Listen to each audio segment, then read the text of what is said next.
ఒకప్పుడు శ్రీకాళహస్తి రాజు మీదకి పొరుగు దేశ రాజు పెద్ద సైన్యంతో హఠాత్తుగా దండెత్తి వచ్చాడు.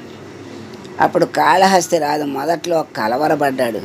తర్వాత తమ కులదైవమైన జ్ఞానప్రసూన అమ్మను తలుచుకుని కొద్ది సైన్యంతోనే శత్రువులని ఎదిరించాడు.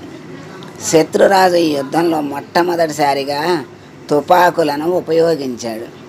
అందరూ కాళహస్తి రాజు ఓడిపోతున్నాడు అనుకున్నారు. తుపాకుల ముందు మామూలు ఆయుధాలు నిలుస్తాయా? కానీ ఆశ్చర్యం, కాళహస్తి రాజు విజయం పొందాడు.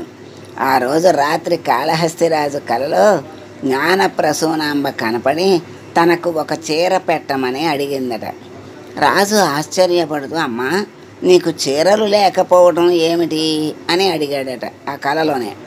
దేవి తుళ్ళిపడిన తన పమిట చెంగును చూపుతూ, బిడ్డ, తుపాకీ గుళ్ళ వల్ల ఇలా అయ్యింది.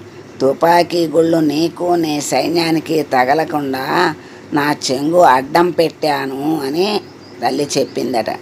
కాళహస్తి రాజు ఉలిక్కిపడి లేచాడు. ఆనంద బాష్పాలు చెక్కిళ్లపై రాలుతున్నాయి. తన విజయ రహస్యంలోని రహస్యం అర్థమైంది. తన తల్లి జగజ్జనని జ్ఞానప్రసూనాంబ తుపాకీ గుళ్లను తనపై తీసుకుని విజయాన్ని అనుగ్రహించింది. ఎంత కరుణ అని పొంగిపోయాడు. మర్నాడు రాజు జ్ఞానప్రసూనాంబను బంగారు చీరతో అలంకరింపచేశాడు. ఈ కథ శ్రీకాళహస్తి ఆలయంలో ఒక శాసనంలో భద్రపరిచి ఉంది. ప్రతి శుక్రవారం జ్ఞానప్రసూనాంబకు బంగారు చీరను అలంకరింపచేస్తారు. ఇక్కడి స్త్రీలు బంగారు చీరలో ఉన్న అమ్మవారిని దర్శించటానికి ఉత్సాహపడతారు. ఆ బంగారు చీరలో మరింత తేజోవంతమై విరాజిల్లుతూ ఉంటుంది అమ్మవారు.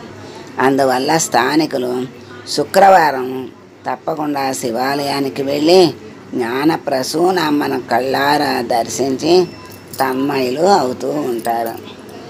జ్ఞానప్రసూనాంబ మాతకి జై.